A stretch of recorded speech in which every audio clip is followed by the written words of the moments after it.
کہہ کر وہی بات ختم کر دی، مگر اس نے ان کا پلہ نہیں چھوڑا اور آخر منوا کر ہی سانس لیا۔ ابو کی جانب سے اجازت پھر نہ ملی، مگر اس کو یہ تسلی رہی خود ہی امی کو ابو منوا لیں گی، امی ابو کو بنا لیں گی۔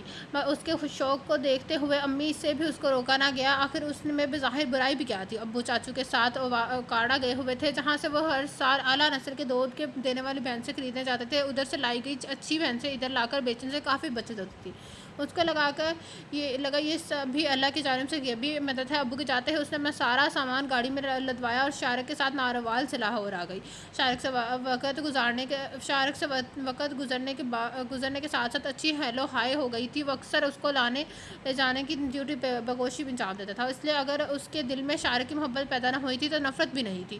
ساری تیاری اس نے شارق، عبداللہ اور نائرہ کے ساتھ مل کر کی تھی، مگر نمائش پہلے دن ابو اور چچا کے مشترکہ دوست کی بیٹی کی شادی تھی، جس پر وہ لوگ ظاہر ہے خود تو شرکت نہ کر پائے، مگر عبداللہ اور شارق کو خاص تاکید کی تھی۔ اس لیے صبح اس کو گیلری تک چھوڑ کر دونوں شادی پر چلے گئے۔ واپسی پر اس کو ساتھ لے کر دونوں گھر واپس جانا تھا، کیونکہ اگلے دن سحری کے وقت ابو نے پہنچ جانا تھا۔ ان کو آنے سے پہلے وہ گھر پہنچ جانا چاہتی تھی، مگر کبھی کبھی اللہ کو کچھ اور ہی منظور ہوتا ہے۔ اس کی آنکھوں کے سامنے ایک ایک کر کے سبھی لوگ روانہ ہو گئے۔ بار بار اس کی نگاہیں شیشے کی دیوار کے پار اتر رہی تھی۔ اس کی ساری شام میں جس کا انتظار رہا تھا، رات ڈھلنا شروع ہو گئی۔ اس کا نہ آنا تھا نہ ہی اب وہ آیا اس کی، مگر ابھی تک رباب عالم کی امید زندہ تھی۔ ہر 2 سیکنڈ بعد خود کو تسلی دیتی وہ آئے گا ضرور۔ کہیں ٹریفک میں پھنس گیا ہوگا، پھر ابھی اپنی سوچ کا جواب بھی خود ہی دیتی بھلا ایسی بھی کیا ٹریفک جو ساری شام بیت جانے کے بعد بھی نہ کھل سکے۔ آخر کار گیلری کی گارڈ نے آ کر اس کو مخاطب کیا، معذرت کے ساتھ بی پر مجھے یہاں تالا لگانا ہے، ورنہ آٹومیٹک الارم سسٹم آن ہو جائے گا۔ آپ کے پاس صرف 5 منٹ ہے، اس کے بعد اس عمارت کو خالی کر دیں۔ اس نے خوفزدہ نگاہوں سے گارڈ کو دیکھا، پھر باہر کھڑکی سے باہر پھیلی گھپ اندھیرے کو دیکھا۔ سانس الگ میں اٹکتا ہوا محسوس ہوا۔ کاش میں نے نائلہ کی آفر قبول کر لی ہوتی، کاش میں اس کے ساتھ ہوش سے چلی گئی ہوتی۔ آنکھوں میں بھر آنے والی نمی کو نظر انداز کرتے ہوئے اس نے گارڈ کو پوچھا، کیا یہاں کوئی فون کی سروس موجود ہے؟ اصل میں میرے فون کی بیٹری ختم ہونے پر فون بند ہو گیا۔ وضاحت دینے کے بعد اپنی غلطی کا احساس ہوا۔ بھلا اس آدمی کو یہ بتانے کی کیا ضرورت تھی؟ پر سامنے والے کے الفاظ نے تھوڑا حوصلہ دیا۔ یہ بہن یہاں پر فون کدھر ہونا ہے؟ بھائی دوسرے بازار میں پی سی ہوم پر رات کے 11:30 بجے تو وہ بند بھی ہو گئے ہوں گے، پر پھر بھی آپ بتا کر سکتی ہیں، ہو سکتا ہے کوئی کھلا ہوا ہو۔ رباب نے اس بات میں سر ہلایا، میز پر رکھا اینڈ اپنا ہینڈ بیگ اٹھایا، ساتھ ہی وہ تصویر میں جو اس نے آج خریدی تھی، اور مرے ہوئے قدموں سے باہر آ گئی۔ دروازہ کھول کر باہر آتے ہی پنجاب کی ٹھنڈی ہواؤں نے پرشوق استقبال کیا۔ بے اختیار اپنی چادر کو کانوں پر اور مضبوطی سے اوڑھے ہوئے ایک نظر اطراف پر ڈالی۔ پارکنگ بالکل خالی پڑی تھی، جہاں شام میں اس نے گاڑیوں کی بھیڑ اپنی گناہ گار آنکھوں سے دیکھی تھی۔ رات کے وقت اکیلی اپنے کمرے سے نکل کر باہر والے باتھ روم تک نہ جانے والی رباب عالم اس وقت رات کے آخری پہر اکیلی اتنی انجانی جگہ پر موجود تھی۔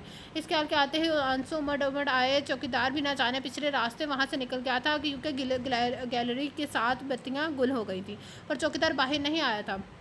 گیلری کے آگے موجود پارکنگ ایریا کی 4 دیواری ہوئی تھی۔ رباب کی جرأت پر نہ پڑی ایک قدم بھی بڑھا کر گیٹ کی جانب جانے کی، اس لیے وہیں سیڑھیوں کے پاس کھڑی ہو کر سامنے پڑی سنسان تارکول کی سڑک کو کھودنے لگی۔ اب تو ایک ہی سمت میں دیکھ کر گردن گڑا گئی تھی۔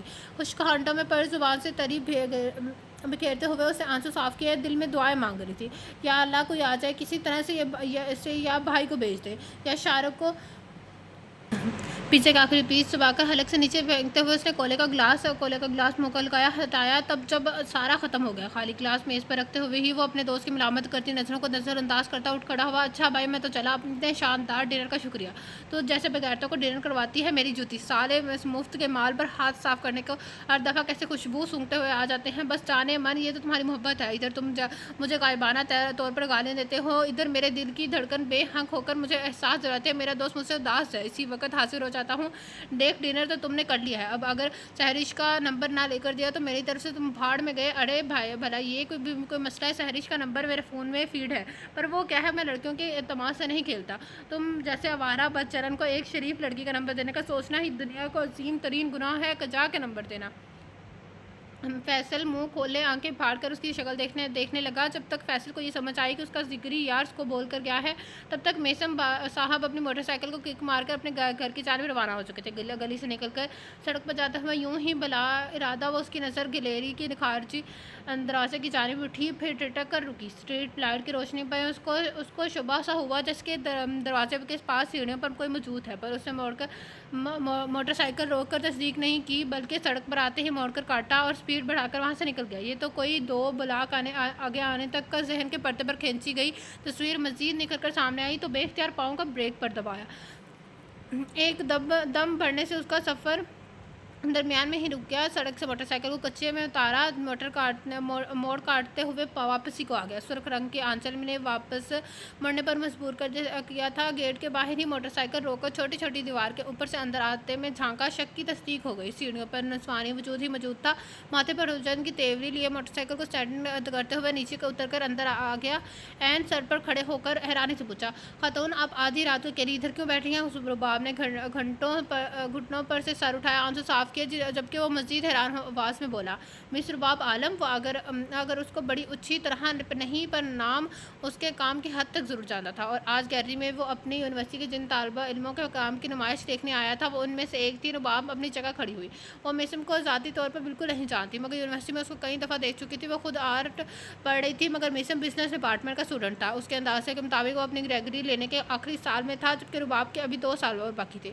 مگر اس وقت اپنا ایک شناسا چہرہ سامنے دیکھ کر اس کو کچھ تسلی ضرور ہوئی تھی۔ میرے گھر سے کوئی لینے نہیں آیا ہے، میرے فون کی بیٹری ختم ہے، یہاں کہیں فون بوتھ بھی موجود نہیں ہے۔ مس رباب یہ شو رات 9 بجے کا ختم ہو چکا ہے اور اس وقت 11:15 ہو رہے ہیں۔ اس تمام وقت میں تم یہاں سے کوئی رکشہ وغیرہ لے کر گھر کیوں نہیں گئی؟ کیونکہ میرا گھر نارووال میں ہے، وہاں تک کبھی بھی میں اکیلی نہیں گئی ہوں، ہمیشہ کوئی نہ کوئی لینے آتا ہے۔ میثم کو شدید حیرت تھی، کوئی اس قدر غیر ذمہ دار بھی ہو سکتا ہے کہ جس قدر اس لڑکی کے گھر والے غیر ذمہ دار بھی دیکھے گئے ہیں۔ تم ہر روز نارووال سے آتی ہو؟ نہیں، میں ادھر ہاسٹل میں رہتی ہوں، مگر آج کل چھٹی پر ہوں، خاص آج کے شو کے لیے 1 ہفتہ پہلے آئی تھی۔ آج واپس آنا تھا، مگر نہ جانے کیوں کوئی لینے نہیں آیا۔ کیا آپ کے فون سے اپنے گھر کر کے بتا سکتے ہیں؟ میثم کو خواہ مخواہ کی شرمندگی نے گھیرا، افسوس سے کہنا پڑ رہا ہے مس رباب، مگر اس وقت میرے پاس فون نہیں ہے۔ رباب کی آنکھیں بے یقینی مایوسی سے پھیل گئی۔ آج کل ہر لڑکی کے پاس فون ہوتا ہے، آپ کے پاس کیوں نہیں ہے؟ وہ نہ جانے کس سے سکی، مگر اس کی آواز میں ہلکا سا غصہ تھا۔ Hello miss Rabab, first of all کون سے ماں باپ ہیں جن کو یہ یاد ہی نہیں رہا کہ ان کی جوان بیٹی اکیلی رات کو ایسے ویران جگہ پر تنہا بیٹھی ان کا انتظار کر رہی ہوگی؟ میری امی ابو کا قصور نہیں ہے، مجھے لینے آنے کی ذمہ داری میرے بھائی اور کزن کی تھی۔ منگیتر کہتے کہتے بیان بدل گئی۔ سامنے والے نے محسوس کیا یا نہیں بس بولا، اب تم یہاں بیٹھ کر مزید انتظار کرنا چاہتی ہو یا میری مدد چاہیے؟ اب بھلا میری کیا مدد کر سکتے ہیں؟ اگر لاہور میں کوئی رشتہ دار ہے تو ان کے گھر چھوڑ آتا ہوں، وہاں سے اپنے گھر والوں سے رابطہ کر لینا۔ یہاں میرے کسی رشتے دار کی رہائش نہیں ہے، البتہ میرے کزن کی خالہ گلبرگ میں ہوتی ہیں، پر وہاں میں ایسے نہیں جا سکتی، نہ جانے مجھے ایک غیر لڑکے کے ساتھ دیکھ کر وہ کیا سوچے۔ اگر آپ کو برا نہ لگے تو مہربانی کر کے مجھے میری کزن کے ہاسٹل تک چھوڑ دیں، میرا نہیں خیال ہاسٹل والے تمہیں اندر جانے دیں گے، خاص کر لڑکے کے ہاسٹلس کے کچھ اصول ہوتے ہیں۔ دیکھیے میرے پاس اس وقت یہی ایک راہ ہے، آپ وہاں تک پہنچا دیں، اگر آگے میری کزن کو کوئی نہ کوئی حل نکال لے گی۔ میثم نے کندھے چکائے اور آنے کو کہہ کر آگے بڑھ گیا، موٹر سائیکل موڑ کر۔ جب تک مطلوبہ سمت کی جانب کی رباب باہر آ گئی، پر امید نظر ابھی بھی راستے کی جانب تھی۔ بیٹھو بھی، رباب کس دل سے اس لڑکے کے پیچھے بیٹھی تھی اس کا اللہ خوب جانتا تھا، پھر بھی حفظ مقدم کے طور پر اس نے خریدی ہوئی پینٹنگ کا فریم ابھی اور میثم کے درمیان رکھا، پھر خود بیٹھی، اپنی چادر کا پلو اچھی طرح لپیٹا اور لیٹ کر گود میں رکھنے کے بعد سیٹ کو نیچے سے زور سے پکڑ لیا۔ آج شاید دونوں سواروں کے ستارے گردش میں تھے، ابھی وہاں سے ایک سڑک کراس کر کے آگے بڑھے تھے جب پولیس پیٹرول نے روک لیا۔ رباب کی تو اوپر کی سانس اوپر نیچے کی نیچے رہ گئی، پہلے ہی چھکے چھوٹے ہوئے تھے، اب تو رہی صحیح کسر بھی پوری ہو گئی، جو کوئی کمی رہ گئی تھی۔ میثم کی تلاشی کے دوران اس کی جیب سے نکلنے والے پاؤڈر کی پڑی نے پوری کر دی۔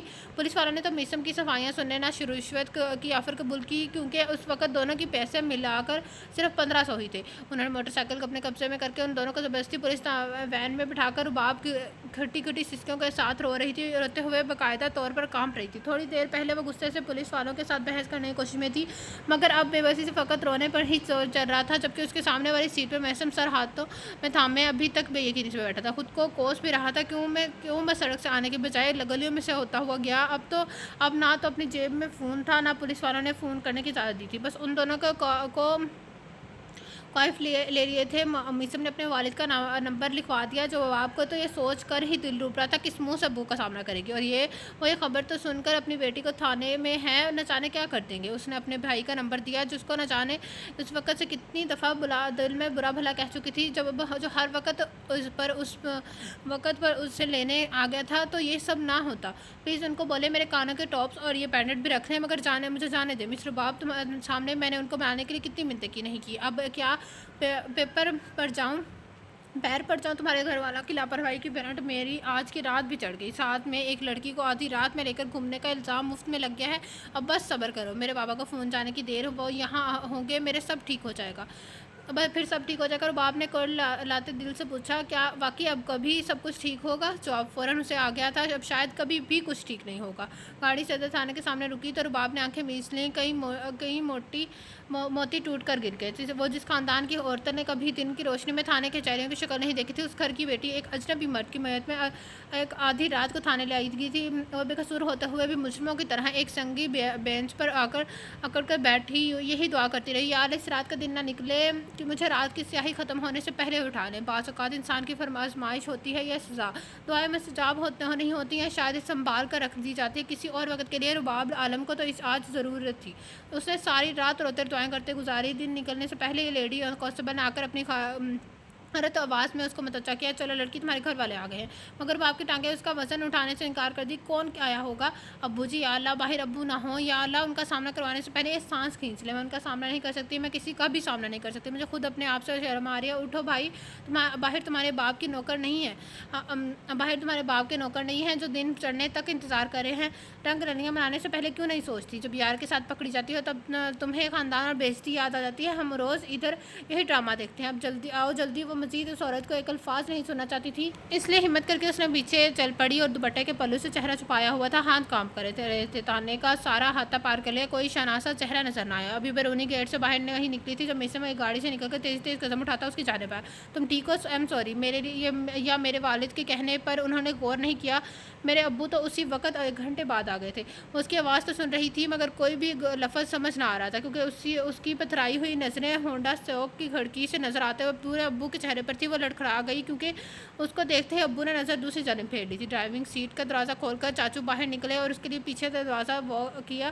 وہ نہ جانے کیسے چلتے ہوئے وہاں تک پہنچی تھی، کیونکہ دماغ کی سلیٹ بالکل صاف ہو گئی تھی، آنکھیں بھر آئی تھیں، نظریں زمین میں گری ہوئی تھی۔ لیڈی کانسٹیبل نے چاچو سے کچھ کہتے ہوئے پیچھے گیٹ کے پاس کھڑے میثم کی جانب اشارہ کیا، جس پر انہوں نے گردن موڑ کر ایک چٹتی نظر اس پر ڈالے، گاڑی میں بیٹھ کر گاڑی آگے بڑھا دی۔ سارا راستہ گاڑی میں گہری خاموشی کا راستہ، وہ پچھلی سیٹ پر گھٹری بنی بیٹھی کانپ رہی تھی، آنسو بھل بھل بہہ رہے تھے۔ دل چاہ رہا تھا بات کرے، بتائے کہ میرا قصور نہیں ہے، عبداللہ اور شارق کی خبر لیں، سارا قصور ان کا ہے، میری مگر زبان ساتھ دیتی۔ تب گاڑی گاؤں میں داخل ہی ہوئی تھی جب ابو کے کہنے پر چاچو نے گاڑی روکی۔ ابو گاڑی سے نکل گئے، چاچو نے گاڑی آگے بڑھا دی، ساتھ ہی انہوں نے بیگ کو مرر سے اس کو دیکھا جس کے دوپٹے میں صرف آنکھیں ہی جھانک رہی تھیں، وہ بھی اسی وقت پہچان نہیں چاہ رہی تھی، رو کر لال تو ہوئی تھیں پر سوج کر گیند بھی بنی ہوئی تھی، ان کے دل میں کچھ ہوا تھا، اتنی پیاری معصوم سی ان کی بھتیجی تھی، بھلا وہ یہ سب کیسے کر سکتی ہے؟ پولیس والوں نے عبداللہ کے فون پر کال کر کے اطلاع دی تھی، اور عبداللہ اتنا حواس باختہ ہوا کہ پولیس والے کو سیدھا ابو کا نمبر دے دیا جو ابھی اکواڑا سے واپس راستے پہ تھے۔ اب پولیس نے ان کا نام وغیرہ تصدیق کرنے کے بعد کہا، جناب آپ کی کوئی بیٹی ہے جس کا نام رباب عالم ہے؟ ابو جی بھر کر حیران ہوئے، بیٹی کو وہ گھر پر صحیح سلامت چھوڑ کر آئے تھے، اس کو کیا ہو گیا جو یہ پولیس ان سے رابطہ کرے؟ مگر اگری خبر سن کر ایسا لگا جیسے پورا کا پورا آسمان ان کے سر پر گیا۔ جناب آپ کی بیٹی لاہور کے گنجان آباد علاقے سے ایک لڑکے کے ساتھ موٹر سائیکل پر جاتے ہوئے پکڑی گئی ہے، ان دونوں کے پاس یہ نشہ آور چیزیں بھی برآمد ہوئی ہیں، آپ اگر انسپکٹر صاحب سے ابھی ہی مل لیں، ورنہ صبح ہو گئی تو اچھی بات نہیں ہوگی۔ نام کے وغیرہ سے آپ کوئی ذمہ دار آدمی معلوم ہو رہے ہیں، رہتے بھی گاؤں میں ہیں، وہاں تو ایسی باتوں کو حد سے زیادہ سمجھا جاتا ہے۔ دن کی روشنی میں کسی نے آپ کی بیٹی کو حوالات سے نکلتے دیکھا، خواہ آپ کا جینا محال ہو جائے گا۔ آپ وہ اس کے درمیان ہی ٹوک کر سختی سے بولے، کس تھانے میں آنا ہے؟ بس جی صدر تھانے میں جناب اور کچھ خرچہ پانی بھی لیتے آئیے گا، کام جلد اور آسانی سے ہو جائے گا۔ دیکھیے نا اس وقت جہاں اخبار والے بھی سنسنی خبریں ڈھونڈتے ہوئے آتے ہیں، اس کے ہاتھ تصویر اور خبر لگی گئی تو ملک کے ہر چینل پر کوئی یہی بات گھوم رہی ہوگی۔ آپ تو سارے آدمی ہیں جانتے۔ مزید سننے کی تاب نہ لاتے ہوئے انہوں نے فون بند کر دیا، ان کی آنکھ سے ایک آنسو ٹوٹ کر گود میں گرا۔ تھانے کچھ پہنچ کر انہوں نے بھاری رقم دے کر سارے منہ بند کیے اور اس کو لے کر آئے۔ انہوں نے تعصب بھری نظر سے اس کے جھکے سر پر ڈالے، دکھ سے بولے، رباب پتر تو جو آج ہوا ہے وہ نہیں ہونا چاہیے تھا۔ اس کو سے تھوڑا سا سہارا ملا، پھر سے رونا شروع ہو گئی۔ مگر اس کو کسی کو تو سچ بتانا کر مدد مانگنی ہی تھی۔ نہ جانے شارق عبداللہ نے گھر پر کیا کہانی سنی ہوگی، نہ جانے ان لوگوں نے ابو کو کس انداز میں بتایا ہوگا، ورنہ کوئی اتنی بڑی بات تو نہیں ہے، میں نے کوئی گناہ تو نہیں کیا۔ چاچو میری تصویروں کی نمائش تھی جس کے ختم ہونے پر شام 9 بجے شارق اور عبداللہ نے مجھے وہاں سے لے کر آنا تھا۔ چاچو میں رات کی 11 بجے تک وہاں اکیلے بیٹھ کر ان دونوں کا انتظار کیا، پر وہ نہیں ہے۔ آہستہ آہستہ اس نے ساری حقیقت کھول کر بیان کر دی۔ چاچو تھوڑا مطمئن نظر آیا، مگر جو ہی گھر پہنچے سارا اطمینان جاتا رہا۔ وہاں پر چچی باقاعدہ ان چیزوں واضح میں بیان کر رہی تھی۔ باپ کی امی نے رو رو کر اپنا حشر کیا ہوا تھا۔ چچا تو جاتے ہی شارق اور عبداللہ پر ٹوٹ پڑے، ان کو چھڑی سے مارتے ہوئے گالیاں دیں۔ اپنی بیوی کی عادت سے بخوبی واقف تھے، جس کے علم میں وہ بات آ گئی تھی تو اس کا مطلب تھا سارے خاندان کو اب تک فون ہو چکے ہوں گے۔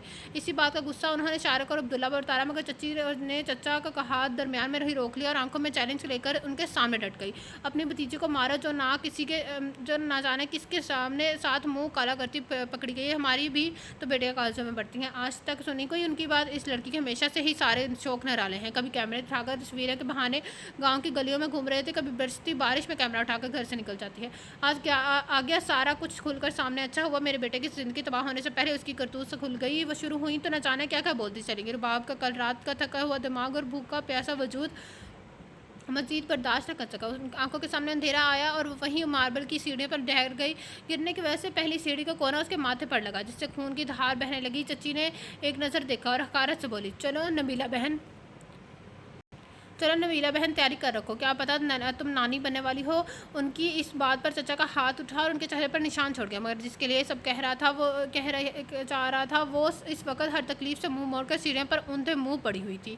تو یہ تھا آج کے ناول کا پارٹ 10۔ کیسا لگا آپ سب کا ناول کمنٹ باکس میں ضرور بتائے گا۔ جس سے ابھی تک میرے چینل لائک سبسکرائب نہیں کیا تو کہانی لائک سبسکرائب میرے چینل سے بیل آئکن آپ لوگوں سے ملاقات ہوگی کل اس ناول کے نیکسٹ پارٹ کے ساتھ۔ اللہ حافظ۔